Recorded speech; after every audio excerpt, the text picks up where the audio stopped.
guys, welcome back to my channel. My name is Maddie. If you're new here, hope your day is going well. And today we're going to talk about the situation with the Crave series and the lawsuit from the author who it actually was written by. Wild stuff. Let's just dive right into it. So in 2020, I actually released a review for Crave. I was asked to read it and review it by a couple of people on Instagram. It was being lauded as this feminist Twilight. I didn't agree with those statements, and I know that some people really enjoyed this series.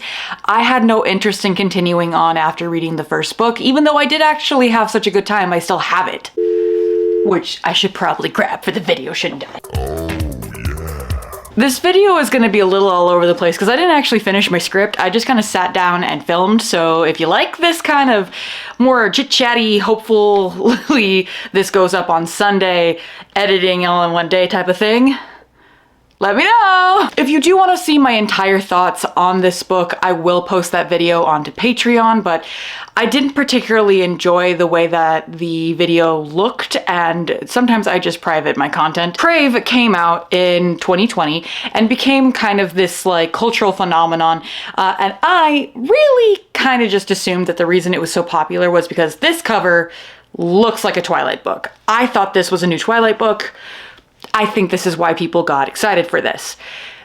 If you don't know what this book is about, it is about a girl who goes from San Diego to Alaska and encounters vampires, werewolves, dragons. Oh my. Honest to God, it's just a Twilight ripoff, personally. And the fact of the matter is that this book wasn't well written in my opinion.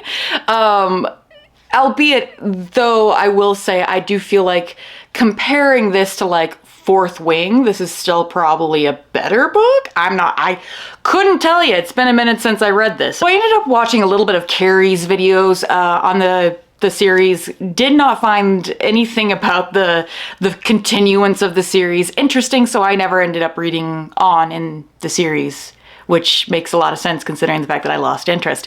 Moving on. Flash forward a few weeks ago when I saw someone talking about the lawsuit against the author and the agent of the Crave series. I wasn't even on a thread that was initially about this series. Someone just added it to a comment about some other situation going on in the publishing world. And apparently this lawsuit has been going on for quite some time. And so I took it upon myself to open up the 80-page document that the very kind person on Threads was able to provide, and I did a little digging into what has been going on with the publishing world when it comes to this series. This document just starts off with an amazing banger of a couple of lines. This is a case about extraordinary theft and betrayal in the book publishing industry. Plaintiff Lynn Freeman, an unsuspecting writer and attorney, put her complete faith and trust in literary agent Emily Sylvan Kim of Prospect Agency LLC to shop her manuscript to publishers. Kim misled and defrauded Freeman into continually revising the manuscript and creating new material so that Kim's longtime client and close friend, Tracy Wolf, could copy the various versions to create the New York Times best-selling series Crave, consisting of the books entitled Crave, Crush, Covet, and Court. I guess I'll actually hold the mic because I know that is a little bit better on the eardrums. So not only was this author defrauded, she's a fucking attorney. Like, I cannot imagine how ridiculously dumb you have to be like, yes, let me sign on a new client, steal all of this person's work, give it to a friend, and not suspect I'm gonna get sued to hell and high water. What? But I'm getting ahead of myself.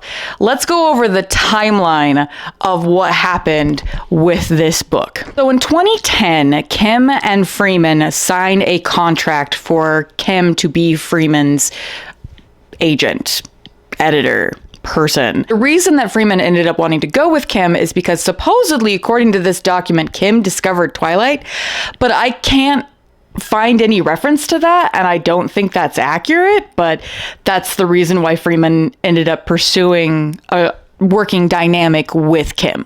Between 2010 and 2014, Kim and Freeman exchanged emails, phone calls, and extensive versions of the book that would be called Crave when it was stolen, allegedly, but was originally named Blue Moon Rising by Freeman. They exchanged about 45 different versions of the first book. 45! Within this timeline in 2012, Kim introduced Freeman to her very good friend and other client, Tracy Wolf, who at the time Kim actually referred to Tracy as Tracy Deebs. I'm not exactly sure why it was necessary to indicate what she was referred to at that point.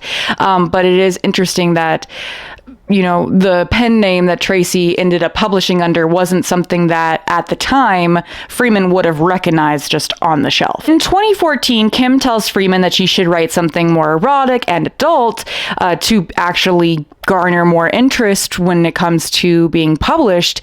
And unfortunately, Freeman decides that she's going to wait and table her work until after her children have graduated high school and then come back to see if things are going to work out. And Kim and Freeman end up ending their professional relationship. Crave, the first book, comes out in April of 2020. Freeman ends up picking up the book in 2021 randomly just because of the cover and the title, and then spends a little bit of time reading it going, oh, what the heck? Next 3 books in the series are entitled Crush, Covet, and Court. Crush was published on September 29th, 2020, Covet on March 2nd, 2021, and Court on February 1st, 2022. Now, this isn't necessarily a crazy release schedule, but nowadays, anything that comes out this fast, I'm kind of just like, what? I feel like I need to be a little bit more critical of these release schedules, because it's like the reason that these books came out so fast allegedly could very well be because of the 45 different versions of the book that was given to the agent. In February of 2022, Freeman ended up sending a demand letter to Kim, Wolf, and Universal Studios because they were about to do an adaptation of this series, and, basically outlining all of the information that we now have in this document and how the book that Freeman wrote is way too similar to this series. In response to the demand letter, Entangled's attorney wrote, among other things, Kim recalls nothing of the manuscript and had no creative input. That's foul. Here's the thing. I, of course, don't know the phone records. I don't see the emails in this document. All of this is alleged. There is no way for me to know for sure if this is real, if this is actually substantiated. But if this information is true, and considering the fact that we do have a legal document that seems to indicate it is, at least from Freeman's opinions, it doesn't look good. And how could you say that you had no creative input on a book if you have that much paper trail potentially? What? So pages 13 to 74 of this here document are all just instances of either direct lines pulled from what looks to be Freeman's work and then into the published Crave series. It is extensive. It is very detailed. The character types, the character arcs, the scenes almost play out beat for beat. There's things that I find fascinating that they actually changed, like the fact that the main hero's name is Ash in the original version, potentially.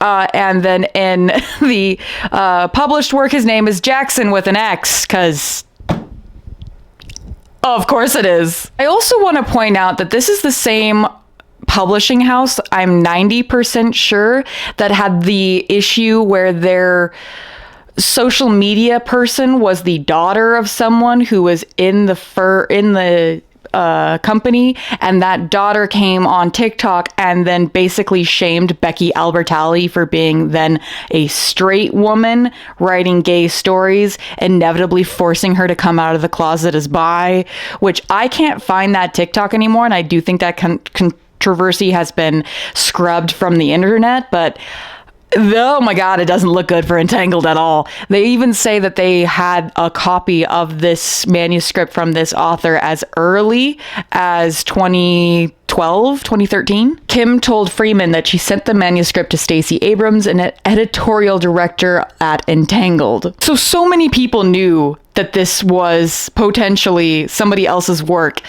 and Wolf was publishing it. After this book series became a New York Times bestseller and was so everywhere for a little bit, Wolf went on the record and said, "I do think all of the training I did to become an English professor helped me a lot. I've done more reading and more deconstructing of novels and more craft of writing than I could ever possibly tell you. And when you pull apart a novel to examine it to see how all the different part fits together, I think it totally helps with understanding how to put one together." In the video that I made, I specifically asked middle-aged white women to stop writing vampires, and honestly, it just makes me feel like there is a possibility that there was zero levels of respect. Like, if this is what's happening within the publishing industry now, like, the brazenness to do this to a client who happens to be an attorney, what the heck? I know that indie publishing is like so hard and so expensive and so difficult, especially when you aren't a trained editor, trained writer, trained marketer. But honestly, now I'm just like, I don't feel like I would feel comfortable giving my book to anybody, because not even just recently when this happened, an editor went on to Twitter, I think, stating that she wanted a comp for someone to write this comp title that someone had submitted to her, and people were like, "You can't. Did you accept did you accept the thing that had been submitted to you?" And she said, "No, I just want someone else to write it. I didn't like what they wrote."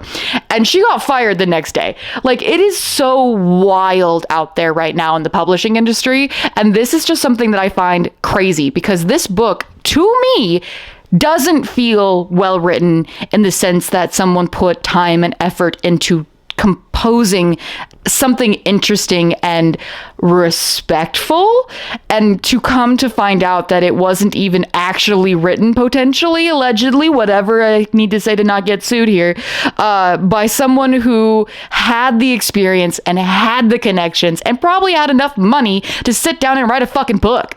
Oh my God. But what do you guys think? I will allow this to be a class discussion. Do you guys think that this is indication of potentially more problematic things? Like, could this mean that there's probably going to be more and more things written by AI, things that are being plagiarized? Like, what are your thoughts on this whole situation? Because I am so intrigued to hear them. This may not have been my favorite book series, but it could very well be yours.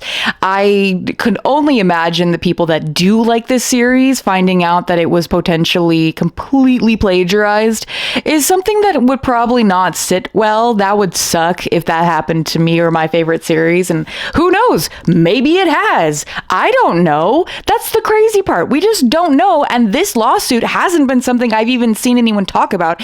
And it started actually 2 years ago. It started 2 years ago, and this was the first time I've heard of it. Wild. On top of that, the newest books, I think, that have come out in this world, I don't know if it's directly part of the same series, apparently people have read those and they feel even more disjointed and just out of the blue and doesn't make sense, etc., etc., etc. But I'm very intrigued to see what else happens, and hopefully we'll get updates regarding what the settlement is, because oh boy, they don't have a number for what they can ask for the settlement in this, but they have a lot of evidence that points to this not being on the up and up between 13 and 70, like so many pages, like 60 fucking pages of similarities in the published work. Like, how? What makes you think you can get away with it? I'm confused. With that being said, be nice to yourself, drink some water, remember you're a bad bitch. I'm gonna go now, guys. Like, subscribe, all the good stuff. Bye!